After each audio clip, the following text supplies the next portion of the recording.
السلام علیکم ورحمۃ اللہ تعالی وبرکاتہ۔ الحمد للہ رب العالمین والصلاة والسلام علی حبیبہ الکریم، اما بعد فاعوذ باللہ من الشیطان الرجیم، بسم اللہ الرحمن الرحیم۔ وَأَقِیمُوا الصَّلَاةَ وَآتُوا الزَّکَاةَ صدق اللہ العظیم وبلغنا رسولہ النبی الامین المتین الکریم، وَنَحْنُ عَلَى ذَلِكَ لَمِنَ الشَّاهِدِينَ وَالشَّاكِرِينَ وَالْحَمْدُ لِلَّهِ رَبِّ الْعَالَمِينَ۔ اللهم صل على سيدنا ومولانا محمد طب القلوب ودوائها وعافية الأبدان وشفائها ونور الأبصار وضيائها وعلى آله وصحبه وبارك وسلم۔ دوستان محترم، اللہ تبارک و تعالیٰ نے قرآن مجید میں حکم دیا کہ نماز قائم کرو اور زکوٰۃ دو۔ تو زکوٰۃ کا جو مسئلہ ہے بہت اہم مسئلہ ہے، اس لیے جو مالک نصاب حضرات ہیں ان کے لیے اس مسئلے کا جاننا فرض ہے۔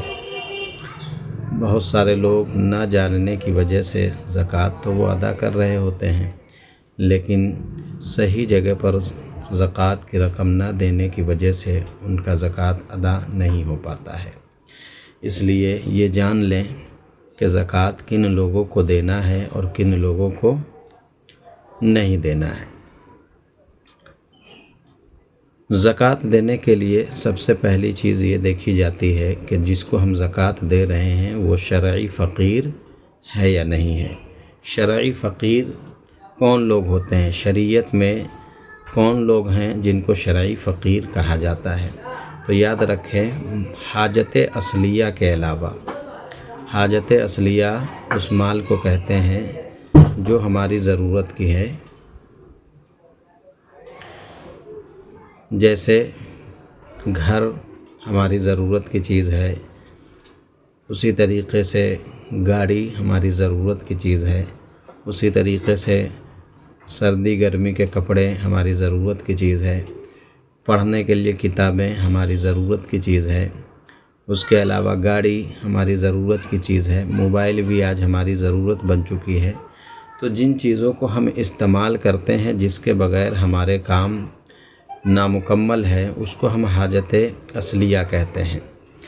ان چیزوں کے علاوہ جتنی ضرورت سے زیادہ چیزیں ہوتی ہیں اس کو حاجت اصلیہ کے سوا مانا جاتا ہے۔ جیسے موبائل ہے، لیکن موبائل کے علاوہ پھر ہمارے پاس دوسرا موبائل ہے تو یہ ضرورت سے زیادہ ہے، تو یہ حاجت اصلیہ کے علاوہ ہو گیا۔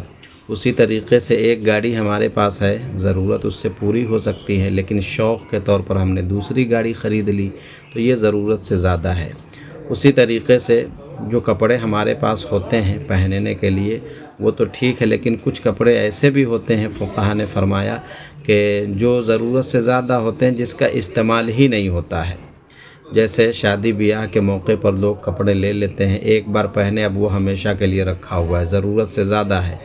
تو شرعی فقیر کا جب حساب لگایا جاتا ہے تو ضرورت سے زیادہ جتنی چیزیں ہوتی ہیں ان چیزوں کی جو قیمت ہوگی پریزنٹ ٹائم پر اس کی قیمت شمار کی جاتی ہے۔ جیسے مثال کے طور پر میرے پاس ایک موبائل ہے جو ضرورت کے لیے ہے، لیکن اس کے علاوہ بھی ہمارے پاس دوسرا موبائل ہے جو ضرورت سے زیادہ ہے۔ مارکیٹ میں ہم نے اس کی قیمت پتہ کری تو پتہ چلا وہ 10,000 روپے کی ہے، تو اب اس 10,000 روپے کو ہم جوڑیں گے۔ اس کے بعد پتہ چلا کہ ہمارے پاس سونا زیادہ تو نہیں ہے، لیکن آدھا تولہ سونا رکھا ہوا ہے۔ آدھا تولہ سونا کی قیمت ابھی مارکیٹ میں لگ بھگ 40-45 ہزار روپے ہے۔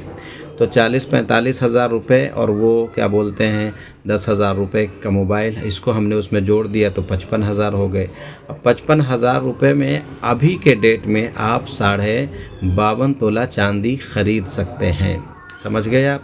تو 52.5 تولہ چاندی کی قیمت کے لیے اگر پیسہ دستیاب ہو تو بھی وہ مالک نصاب ہے، اور اگر پیسہ نہ ہو، کوئی چیز ہو جو اتنی قیمت تک پہنچ جائے تو وہ بھی پھر مالک نصاب ہے۔ تو اس کو شریعت نے شرعی فقیر نہیں کہا ہے۔